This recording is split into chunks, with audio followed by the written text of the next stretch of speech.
Well, China is preparing to shut down ivory factories on Friday. It is the first phase of the government's plan to end all domestic ivory trade this year. Kenyan conservation group Save the Elephant says that commitment has already had some impact. Mohammed Yusuf reports from Nairobi. Some potentially encouraging news for conservationists. Kenya-based organization Save the Elephant says the wholesale price for raw ivory in China has dropped by nearly 2/3 in the past 3 years. The government of China announced in December last year, 2016, that they were going to close down the ivory factories, the legal ones, and the legal shops.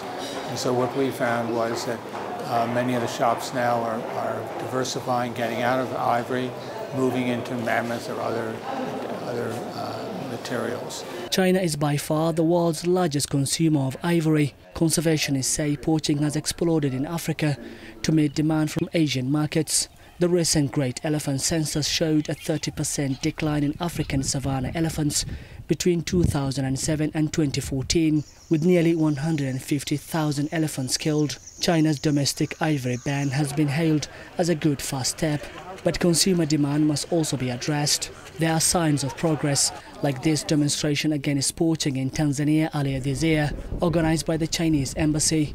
If you go back beyond that, 5 years ago, 10 years ago, people in China were unaware that if they bought ivory, it would cause the killing of elephants.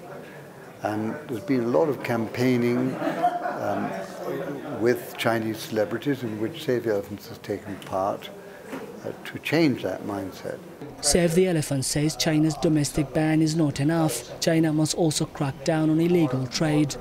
And there are over 1 million Chinese now living in Africa, and they're buying a lot of ivory retail from big markets in Luanda, in Lagos, in Cairo, and Khartoum and other places. And they're 90% of the buyers, and they're bringing that back to China. And they're also buying ivory, which is much cheaper from their neighboring countries, such as Vietnam, Laos, and Burma. China plans to outlaw all ivory processing and sales by the end of 2017. Many African countries, including Kenya, have also rejected the idea that there can be any legal trade in ivory, banning their stockpiles as a show of force. Mohammed Yusuf for VOA News, Nairobi.